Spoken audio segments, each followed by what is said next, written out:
बिहार विधानसभा शीतकालीन सत्र का आज तीसरा दिन है। संयुक्त सदन में आज राज्यपाल का अभिभाषण होगा। सदन में आज अनुपूरक बजट भी पेश सरकार करने जा रही है। सदन में अन्य विधायी कार्यों का भी निपटारा होगा। तो 5 दिनों का ये सत्र है, जिसमें आज तीसरा दिन है।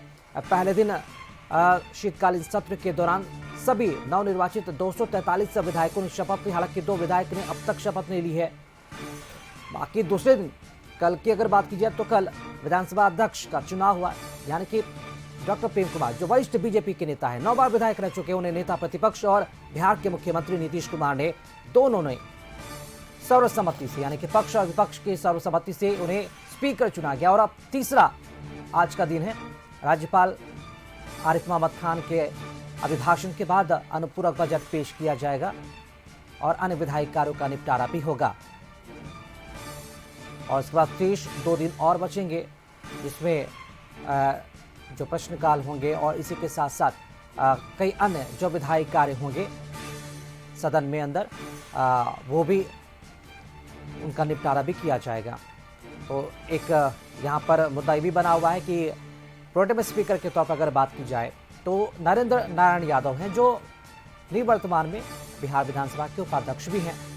सवाल ये भी उठता है कि क्या एक बार फिर से नामांकन होगा इनका। और चलिए इस पूरी खबर पर जानकारी के साथ हमारे साथ संवाददाता नीरज इस वक्त हमारे साथ न्यूज रूम से लाइव जुड़ रहे हैं। नीरज, विधानसभा का शीतकालीन सत्र का तीसरा दिन है, अनुपूरक बजट भी पेश होगा राज्यपाल के अभिभाषण के बाद। किस तरह की गतिविधियां आज देखने को मिलेगी विधानसभा में? देखिए, बिहार विधानसभा सत्र की शुरुआत 1 दिसंबर से हुई है और 1 दिसंबर से 5 दिसंबर तक ये सत्र चलेगा।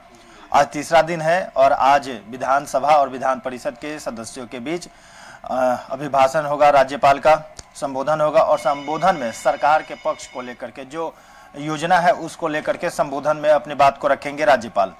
और उसके बाद कल 4 दिसंबर को फिर विधान परिषद अध्यक्ष को लेकर के चर्चा होगी, नाम पे मुहर लगेगी और उसके बाद 5 तारीख को अनुपूरक बजट भी पेश होगा।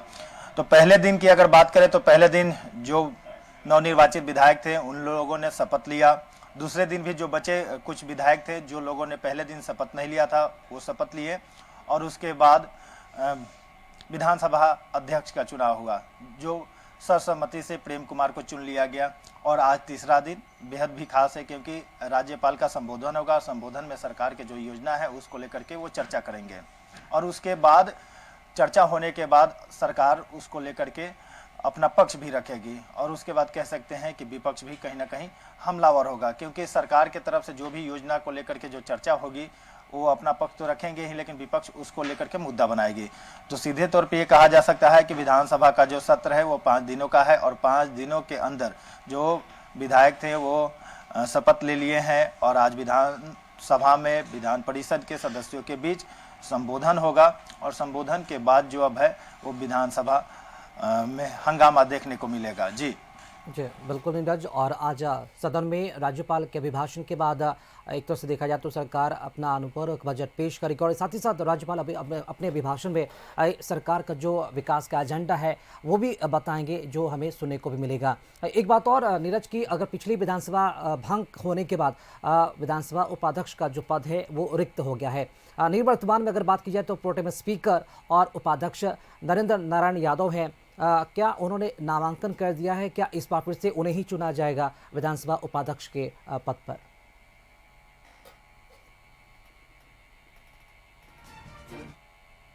उपाध्यक्ष की बात है, नाम भी चर्चा है और सर्वसम्मति से उनको भी चुना जाएगा। और आज का दिन ही बेहद खास है क्योंकि जो भी विधानसभा और विधान परिषद के जो सदस्य हैं उनके बीच जब संबोधन राज्यपाल का हो जाएगा उसके बाद चुन लिया जाएगा। सीधे तौर पे कह सकते हैं कि नामांकन जिस तरह से विधानसभा अध्यक्ष का चुनाव हुआ ठीक उसी प्रकार उपाध्यक्ष का भी चुनाव होगा और उसके बाद मुख्यमंत्री नीतीश कुमार और नेता प्रतिपक्ष, हालांकि नेता प्रतिपक्ष तेजस्वी प्रसाद यादव दिल्ली रवाना हो गए हैं।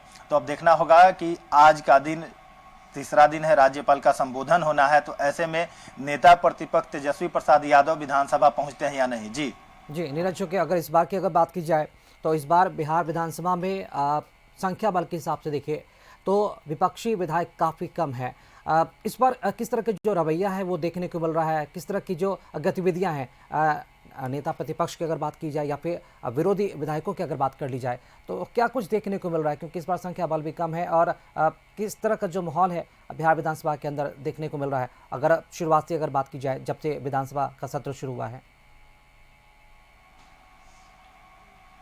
देखिए, विधानसभा सत्र की शुरुआत हम अभी बताए हैं कि 1 दिसंबर से शुरू है और 5 दिसंबर तक चलेगा। 5 दिन का ये शीतकालीन सत्र है और शीतकालीन सत्र का मतलब ही होता है कि जो नवनिर्वाचित विधायक हैं उन लोगों को शपथ दिलाया गया, अनुपूरक बजट पेश होगा, विधानसभा अध्यक्ष का चुनाव, उपाध्यक्ष का चुनाव होगा। लेकिन अभी जैसे हमने बताया कि विधानसभा के चुनाव में विपक्ष को करारा हार मिला। करारा हार के बाद विधानसभा में विपक्ष के जो भी नेता हैं, जो विधायक हैं, वो इस बार ज़्यादा हमलावर नहीं दिखे हैं। लेकिन क्योंकि पहले दिन शपथ हुआ, आज से कह सकते हैं कि कहीं ना कहीं अपने पार्टी के एजेंडा को लेकर के सरकार को घेरने का काम कर सकते हैं।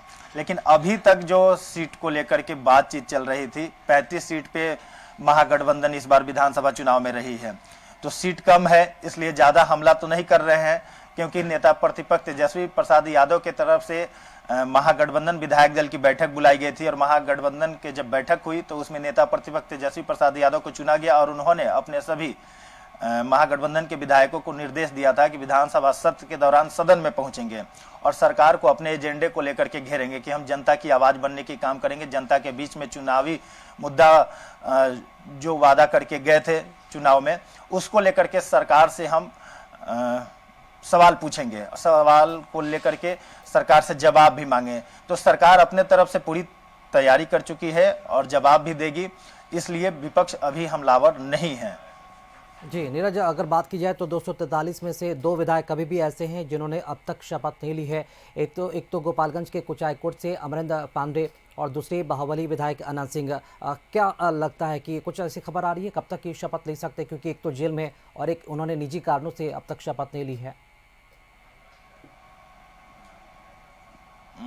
देखिए, अनंत सिंह बेउर जेल में है और गोपालगंज जिला के कुचायकोट विधायक अमरेंद्र पांडे पप्पू पांडे, वो लगातार उनके सोशल मीडिया पे एक मैसेज आ रहा है कि उनके भतीजा है वो दिल्ली एम्स में भर्ती हैं और उन्होंने अपने ट्विटर पे, फेसबुक के माध्यम से लोगों को संदेश दिया है कि जब तक मेरा भतीजा ठीक नहीं होगा तब तक हम अपने गांव नहीं जाएंगे, घर नहीं जाएंगे, तो फिर सदन में क्यों। इसलिए वो जब विधायक बने भी थे तो वो अपना प्रमाण पत्र भी लेने नहीं गए थे और शपथ लेने भी नहीं पहुंचे थे।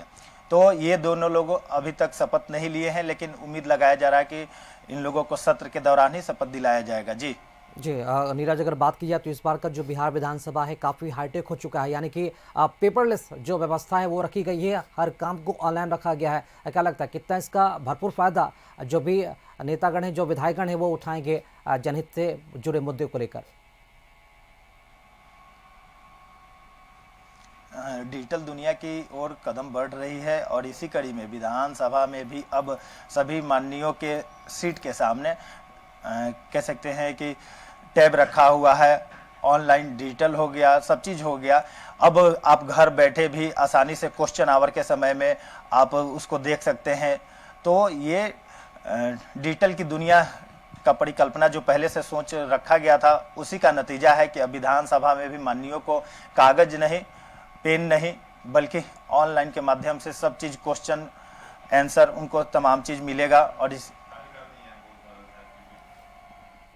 चलिए, बहुत शुक्रिया नीरज खबर पर जानकारी देने के लिए आपका। तो बिहार विधानसभा सत्र का आज तीसरा दिन है और आज राज्यपाल आरिफ मोहम्मद खान के अभिभाषण के बाद अनुपूरक बजट पेश किया जाएगा और उसके बाद एक तरह से देखा जाए तो राज्यपाल सरकार का एजेंडा भी बताएंगे कि बिहार में विकसित बिहार को लेकर सरकार किस तरह की जो अनवरत विकास की योजनाएं और काम कर रही है उसे आगे बढ़ाएगी। रुकने यहाँ पर एक छोटे से ब्रेक के लिए, लौटेंगे चल।